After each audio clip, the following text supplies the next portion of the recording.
یا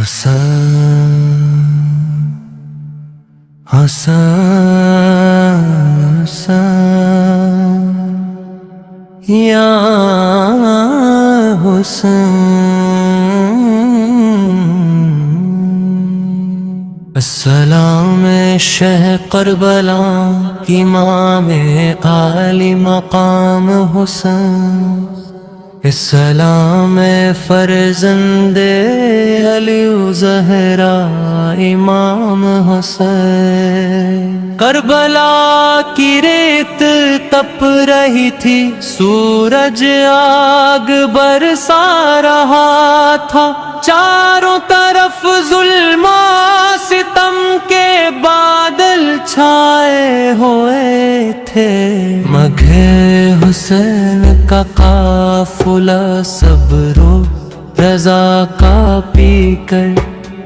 بنا ہوا تھا 3 دن سے پانی بند تھا نم ہے بچوں کے ہونٹ خشکتے ماں کی آنکھوں میں آنسو تھے اور ہر خیمے سے پیاس کی صدائیں بلند ہو رہی تھی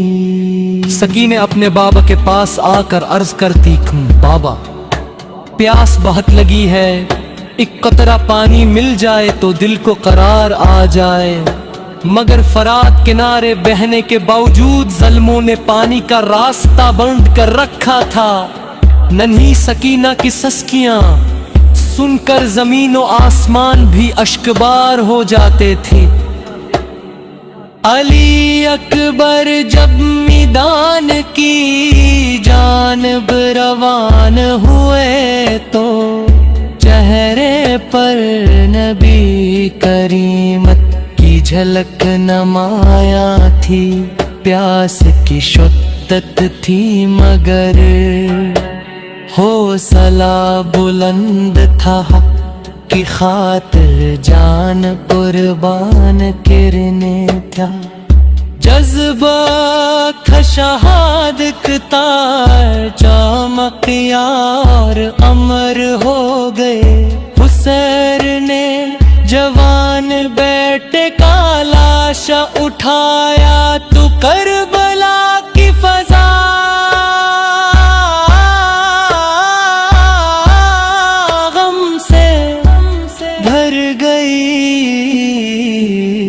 عباس علمدار بچوں کی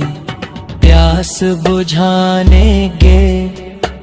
لیے فرات کی طرف بڑھے، مشکوں نے بھر لی مگر بچوں کی پیاس یاد آ گئی،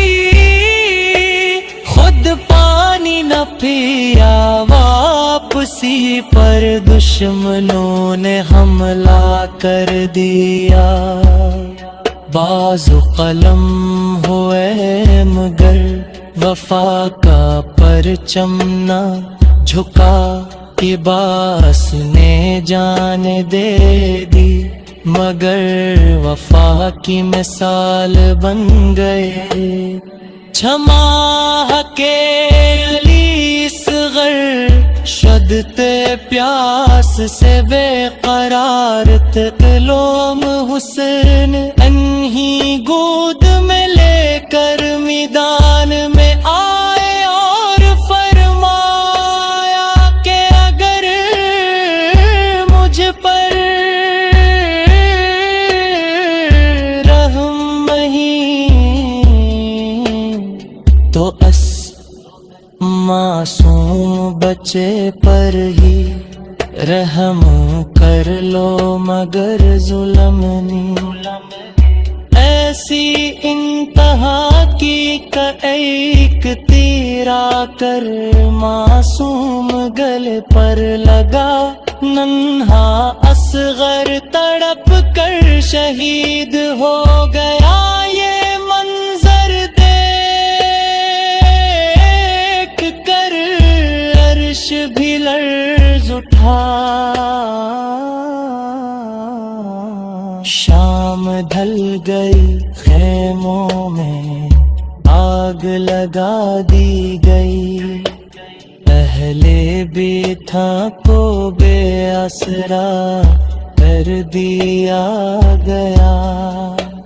بچے پیاس تھے مائیں غمزدہ تھی مگر حسین تقاو زندہ تھا۔ حق کا پرچم بلند تھا اور باطل شکست کے پھر اندھیروں میں گم ہو چکا تھا۔ آج بھی جب کربلا کا ذکر ہوتا ہے تو دل غم سے بھر جاتا ہے۔ پیاسے بچوں کی صدائیں کانوں میں گونجتی ہیں، سکینہ کی سسکیاں یاد آتی ہیں، لباس کی وفا یاد آتی ہے۔ اصغر کی معصومیت یاد آتی ہے اور حسین کی عظیم قربانی ہمیں حق صبر وفا اور استقامت کا درس دیتی ہے۔ سلام ہو حسین پر، سلام ہو کربلا کے شہیدوں پر، سلام ہو پیاسے بچوں پر، سلام ہو وفا کے البربار عباس پر، اور سلام ہو اس عظیم قربانی پر جس نے دین اسلام کو ہمیشہ کے لیے زندہ کر دیا۔